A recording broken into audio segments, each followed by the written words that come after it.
नमस्कार, मैं हूं मोहित शर्मा और आप देख रहे हैं आज की खबर में हमारा खास बुलेटिन देवभूमि। चलिए खबरों की शुरुआत कर लेते हैं, जहां आपको बताते हैं कि उधम सिंह नगर से सीएम धामी लाइव आ रहे हैं, जनता को संबोधित कर रहे हैं। आइए सुनाते हैं क्या कुछ कह रहे हैं।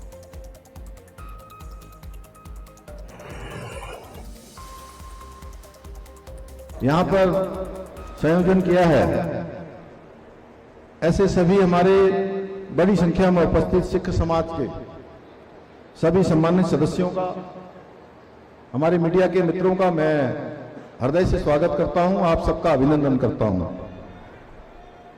आप सबके बीच में भाइयों बहनों, आज आप सबके बीच में उपस्थित होकर मुझे अत्यंत प्रसन्नता और आत्मिक संतोष प्राप्त हो रहा है, क्योंकि आज का ये अवसर मेरे लिए दो सौभाग्य का दिन है, जहां एक और पूज्य गुरु ग्रंथ साहब के पावन अखंड पाठ में सम्मिलित होकर पावन वाणी का कुछ समय के लिए सुनने का अवसर मिला, गुरु साहब के दरबार में माथा टेकने का अवसर मिला। वहीं दूसरी ओर मां भारती के अमर सपूत, जिन्होंने महान स्वतंत्रता संग्राम के लिए अपने प्राणों का बलिदान दिया, उनकी प्रतिमा पर श्रद्धा सुमन अर्पित करने और उन्हें विनम्र श्रद्धांजलि अर्पित करने का भी सौभाग्य प्राप्त हुआ। और यह समागम वास्तव में वीरता और पवित्रता का एक अद्भुत संगम है। भाइयों बहनों, जब हम शहीद सरदार उधम सिंह जी के त्याग और बलिदान का स्मरण करते हैं तो हमारा सीना गर्व से चौड़ा हो जाता है कि वर्ष 1919 का जलियांवाला बाग हत्याकांड भारत के इतिहास का वो काला पन्ना था, जिसने हर भारतवासी को, हर देशवासी का हृदय को दुखों से द्रवित कर दिया था। या मैं कहूं कि हर एक के छीने पर एक तरह से छलनी करने का काम किया था, तो इसमें कोई अतिशयोक्ति नहीं होगी। उस नरसंहार की पीड़ा को शहीद उधम सिंह जी ने 21 वर्षों तक अपने सीने में दफन करके रखा, अपने भीतर जीवित रखा और लगातार उस प्रतिशोध को उन्होंने पालने का काम किया। एक एक दिन इस प्रतीक्षा में रहे कि कब मैं जलियांवाला बाग के दोषियों को सजा दूंगा, कब उनकी वह गति प्राप्त होगी जिसके वो हकदार है, जो उन्होंने न्याय किया था, जो पाप किया था। और 7 समुंदर पार जाकर उन्होंने उस अन्याय का प्रतिकार किया और पूरे विश्व को भारत के स्वाभिमान का संदेश दिया कि भारत की धरती पर ऐसे भारत माता के सपूत पैदा होते हैं जो 7 समुंदर पार जाकर भी बदला लेने का काम करते हैं। शहीद उधम सिंह जी का जीवन हमें साहस, स्वाभिमान और राष्ट्रभक्ति ये सब सिखाता है। और वो एक ऐसी अमर गाथा है जो आज भी प्रत्येक देशवासी के राष्ट्र के प्रति अपने सर्वोच्च दायित्व को निभाने की प्रेरणा देता है। हमारे नौजवानों में, युवाओं में, नवोदित बच्चों में आज देशभक्ति की भावना को संचार करता है। भाइयों बहनों, राष्ट्रभक्ति की ये भावना और त्याग का जज्बा हमें श्री गुरु ग्रंथ साहब जी की पावन बाणी से ही प्राप्त होता है। और श्री गुरु ग्रंथ साहब जी से हमें मानवता, करुणा, सत्य और निस्वार्थ सेवा की सीख मिलती है। किस प्रकार का जीवन होना चाहिए। गुरुवाणी में कहा गया है, कम खाना, कम सोना और लगातार प्रयास करते रहना, लगातार साधना करते रहना। यह गुरुवाणी हमको प्रेरणा देती है, हमको सीख देती है। सर्वदा भला का उनका संदेश केवल सिख समाज के लिए नहीं, बल्कि पूरी मानवता के लिए कल्याण का मंत्र है। पूरी मानव जाति के लिए कल्याण का मंत्र है। यही कारण है गुरु परंपरा ने हमेशा समाज को जोड़ने का काम किया है, कमजोर और जरूरतमंदों की सेवा करने के लिए और राष्ट्र हित को सर्वोपरि रखने की प्रेरणा दी है। और गुरु साहब के इसी आशीर्वाद और शहीद सरदार उधम सिंह जी जैसे वीरों के कारण ही आज हमारा सिख समाज देश और राज्य की प्रगति में अपना एक विशिष्ट योगदान दे रहा है। ये तराई की जब मैं बात करता हूं, कल पंजाब का एक चैनल वो मेरा इंटरव्यू लेने आए थे। मैंने उनको कहा कि इस तराई को आबाद करने में हमारे इस समाज का बहुत बड़ा योगदान है। इस समाज ने काफी पसीना बहाया। वहीं हरिद्वार के भगवानपुर में मुख्यमंत्री पुष्कर सिंह धामी ने एक कार्यक्रम में शिरकत की। सीएम धामी ने भगवानपुर की पवित्र भूमि को आध्यात्मिक भक्ति और समाज निर्माण का केंद्र बताया। उन्होंने कहा कि इस शुभ अवसर पर लोगों के बीच मौजूद होना उनके लिए सौभाग्य की बात है।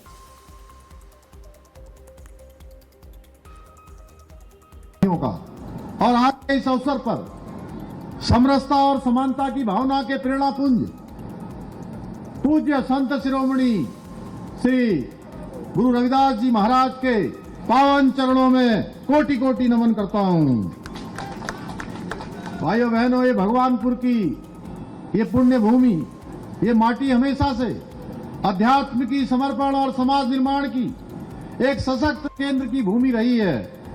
और आज इस पावन धरा पर आप सबके बीच में उपस्थित होना और ऐसे शुभ अवसर पर जहां हम कलश की बात करते हैं तो कलश हमेशा शुभ होता है, और शुभ से भी महाशुभ कि संत शिरोमणि रविदास जी महाराज की जयंती के 650वीं जयंती के अवसर पर इस कलश यात्रा में सम्मिलित होना, उनको नमन करना सच में बहुत बड़े सौभाग्य की बात है।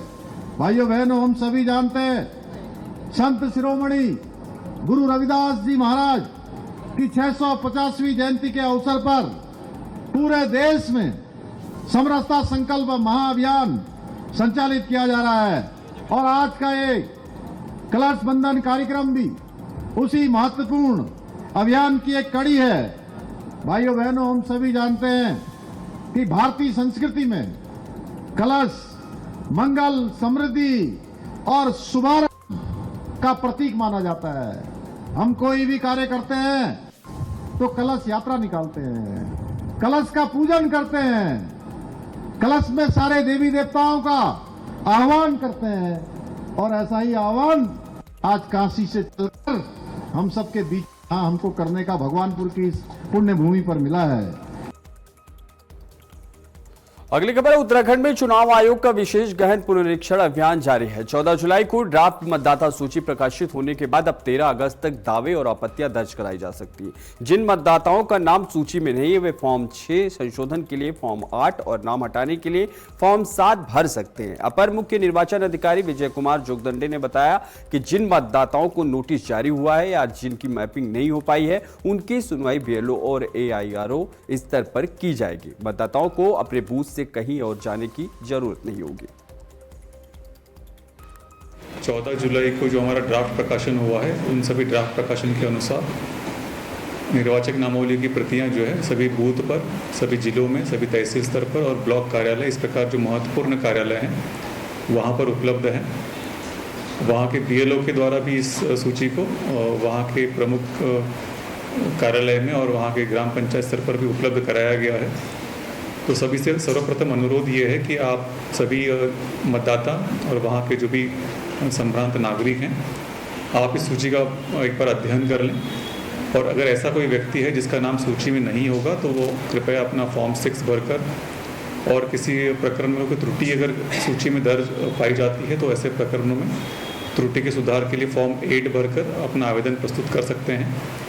किसी ऐसे मतदाता का नाम सूची में शामिल है जो वहाँ का निवासी नहीं है, अथवा वहाँ पर उसकी मृत्यु हो चुकी है, अथवा वो वहाँ से शिफ्ट हो चुका है, तो ऐसे प्रकरणों के लिए फॉर्म 7 भरने की कार्रवाई अभी इस अभियान के दौरान भी आप कर सकते हैं।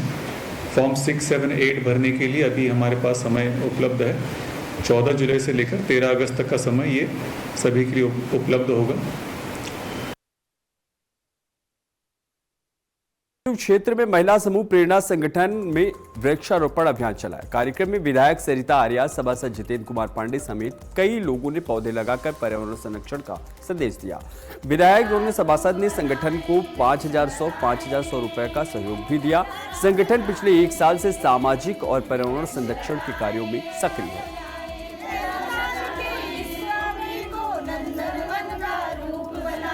नैनीताल के इस कोने को नंदनवन का रूप बनाए।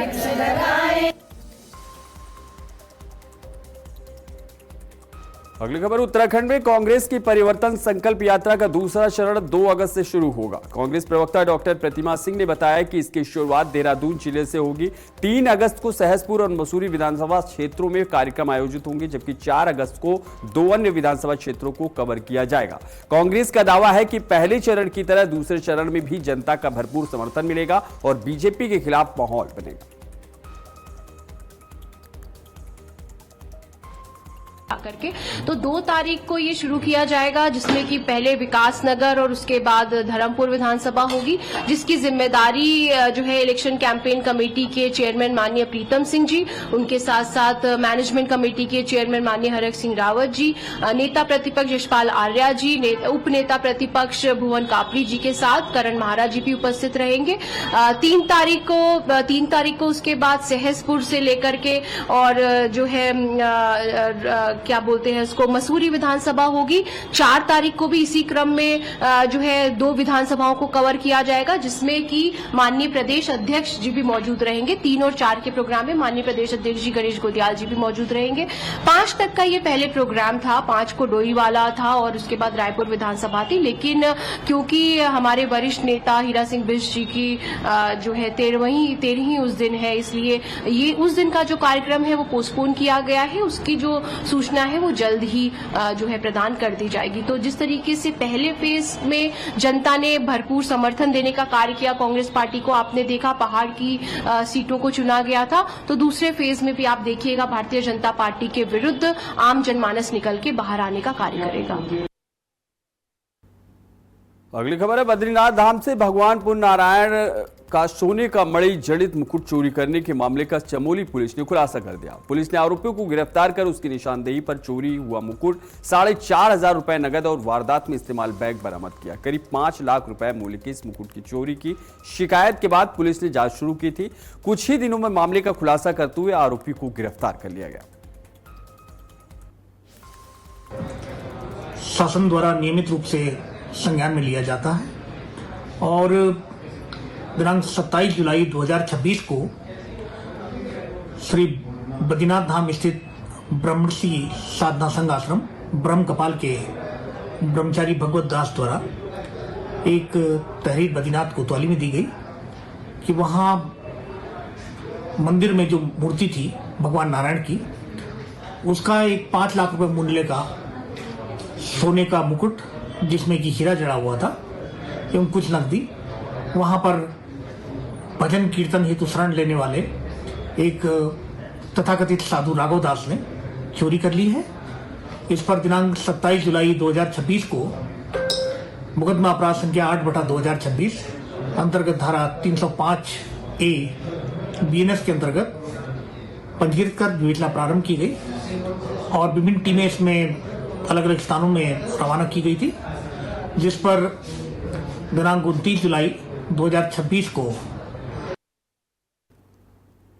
अगली खबर है, जहां उत्तराखंड भाजपा प्रदेश अध्यक्ष महेंद्र भट्ट का 4 साल का कार्यकाल पूरा हो गया। इस मौके पर भाजपा ने उनके नेतृत्व में संगठन की उपलब्धियां गिनाई। पार्टी के वरिष्ठ प्रवक्ता मथुरा दत्त जोशी ने दावा किया कि महेंद्र भट्ट के नेतृत्व में भाजपा ने विधानसभा, लोकसभा, नगर निकाय और पंचायत समेत 4 प्रमुख चुनावों में जीत हासिल की। उन्होंने कहा कि संगठन इसी मजबूती के साथ आगे बढ़ेगा और 2027 के विधानसभा चुनाव में भी भाजपा जीत की हैट्रिक लगाएगी।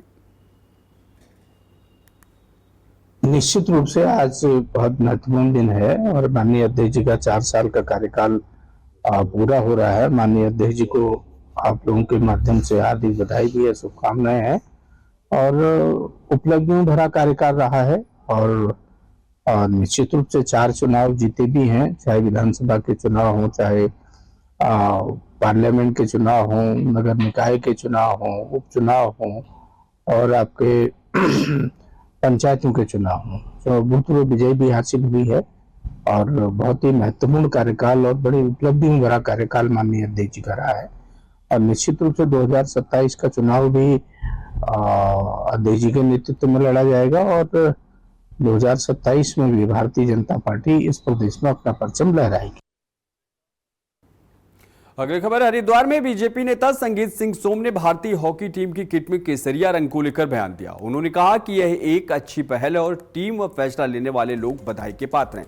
वहीं सावन और कांवड़ यात्रा को लेकर उन्होंने उत्तराखंड समेत अन्य राज्यों की व्यवस्थाओं की सराहना भी की। नारंगी में नहीं कही, आप सीधी भगवा कहिए ना, आप घुमा फिरा के क्यों कर रहे हैं? पूरा देश भगवा में है और देश का प्रत्येक व्यक्ति सनातनी है और हर सनातनी को गर्व होता है भगवा पर। इसलिए अगर टीम इंडिया का स्वेटर का कलर भगवा हो गया है तो ये तो बधाई के पात्र है, टीम भी बधाई के पात्र है और करने वाले भी बधाई के पात्र हैं। ये बहुत अच्छा काम हुआ है। लेकिन आलोचना भी हो रही है, चाहे प्रियंका गांधी हो या फिर ओलंपियन पूर्व कप्तान हो। और देखिए वो सनातन तो जानते नहीं हो, तो भगवान रामचंद्र जी को भी काल्पनिक बताते थे, इसीलिए उनका देश में सर्वनाश हो गया। उन्हें कोई पूछता नहीं है। तो जो लोग सनातन से नफरत करते हैं वो तो इसी तरीके की बात करेंगे। ये नफरती लोग हैं और सनातन से नफरत करने वाले लोग हैं। देखिए, दुनिया में जहां भी कोई सनातनी बैठा है उस सनातनी के लिए ये सावन का महीना सबसे पवित्र महीना सनातनी के लिए होता है। जिस तरीके से कावड़ की व्यवस्था आज सरकारों ने की है, चाहे उत्तराखंड की सरकार हो, चाहे उत्तर प्रदेश की सरकार हो, चाहे हरियाणा की सरकार हो, जिस तरीके से व्यवस्था की गई है, सरकारें बधाई के पात्र हैं कि वो सनातन की भावनाओं को समझते हुए सनातनियों के लिए जिस तरीके की व्यवस्था करते थे। एक समय होता था, हम 12 से 17 में एमएलए जब थे तो हमने देखा है कि कावड़तियों पर लाठियां भांजी जाती थी, डीजे बजने नहीं दिया जाता था, वो शिव यात्रा नहीं लगती थी, सब यात्रा लगने लगी थी। अगली खबर है, ऋषिकेश के परमार्थ निकेतन में स्वामी चिदानंद सरस्वती ने कांवड़ यात्रियों का स्वागत किया। उन्होंने कहा कि भगवान शिव की भक्ति के लिए लाखों श्रद्धालु यात्रा में शामिल होते हैं। उन्होंने उत्तराखंड सरकार की कांवड़ यात्रा व्यवस्थाओं को भी सराहना की और सभी श्रद्धालुओं का गंगा तट से स्वागत किया। उत्तराखंड की धरती पूरे विश्व को खींचती है। कांवड़ की यात्रा जब होती है, करोड़ों लोग यहाँ पर आते हैं, अपनी श्रद्धा और आस्था से भगवान शिव की भक्ति करते हैं। भारत के विभिन्न प्रदेशों से आते हैं। देवभूमि उत्तराखंड जो दिव्य है, भूमि है, देवभूमि है, भगवान शिव का वास है, भगवान विष्णु का वास है, सभी देवताओं का वास है, 4 धामों की धरती है ये।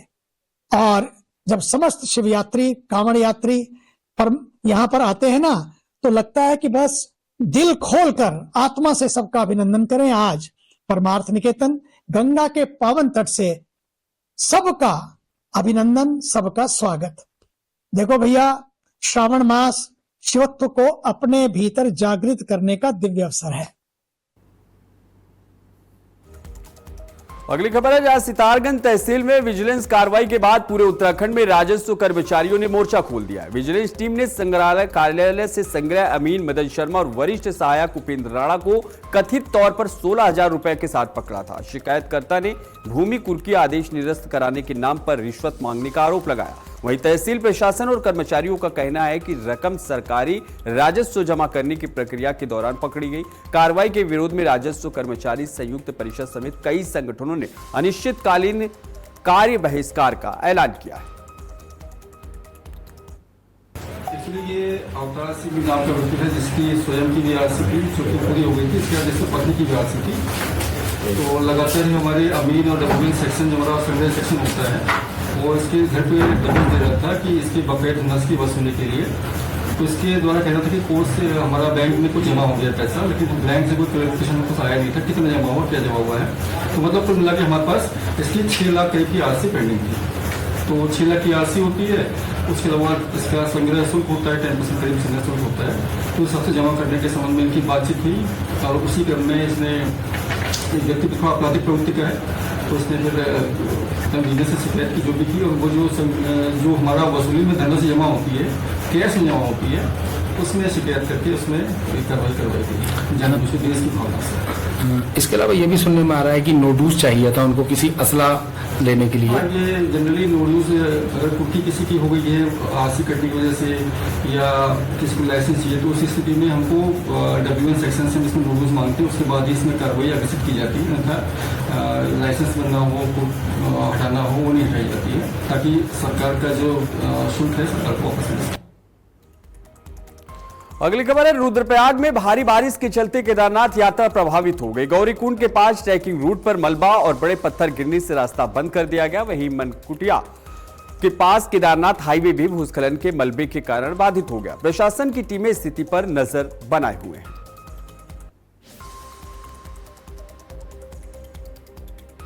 वहीं अगली खबर, उत्तराखंड में बारिश का कहर लगातार जारी। उत्तरकाशी में भारी बारिश के चलते संगराली महिडांडा मोटर मार्ग पर बड़ा लैंडस्लाइड हुआ। पहाड़ी से मलबा और बड़े बोल्डर गिरने से सड़क पूरी तरह बंद हो गई। मार्ग बंद होने से दोनों ओर वाहनों की लंबी कतार लग गई। प्रशासन ने लोगों से सावधानी बरतने और फिलहाल इस रास्ते पर सफर न करने की अपील की।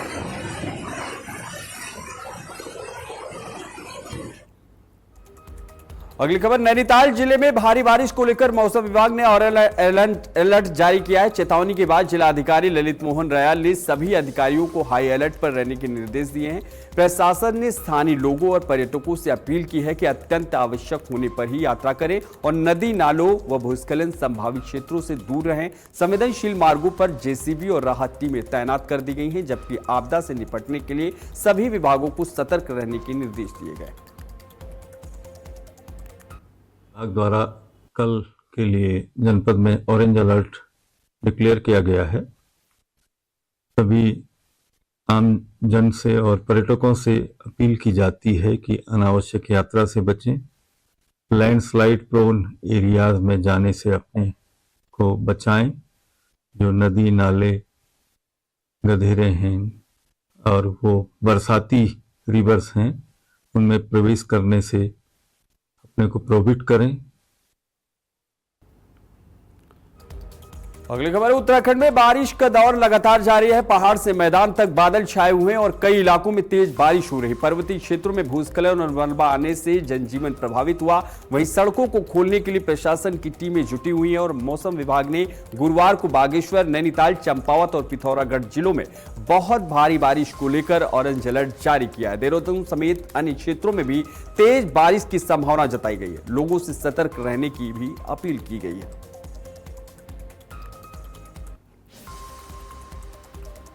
अगली खबर, रुद्रप्रयाग जिले में लगातार हो रही भारी बारिश के चलते अलकनंदा और मंदाकिनी नदियां चेतावनी स्तर से ऊपर बह रही है। बढ़ते जल स्तर को देखते हुए प्रशासन पूरी तरह अलर्ट मोड पर है। जिलाधिकारी विशाल मिश्रा ने कहा कि केदारनाथ यात्रा पर आने वाले श्रद्धालुओं की सुरक्षा सर्वोच्च प्राथमिकता है। प्रशासन, पुलिस, एसडीआरएफ, डीडीआरएफ और अन्य टीमें लगातार स्थिति पर नजर बनाए हुए हैं। उन्होंने श्रद्धालुओं से अपील की है कि तेज बहाव वाले नालों और नदी नालों को पार करने का जोखिम न उठाएं और प्रशासन के निर्देशों का पालन करें। शुरू हो गया है और कांवड़ यात्री भी आना प्रारंभ हो गए हैं। तो ऐसे में और 29 के बाद से, आज के बाद से और भी कांवड़ के में आने वाले यात्रियों की संख्या, तीर्थयात्रियों की संख्या बढ़ जाएगी। हालांकि यात्रियों की सुरक्षा सर्वोपरि है और जब मौसम का अलर्ट आता है, लैंडस्लाइड का अलर्ट आता है, तो हम तीर्थयात्रियों को रोक देते हैं जाने से, क्योंकि उनकी सुरक्षा हमारी सबसे पहली जिम्मेदारी है। आवश्यकता और जैसे ही मौसम खुलता है, हम तीर्थयात्रियों को जाने के लिए भी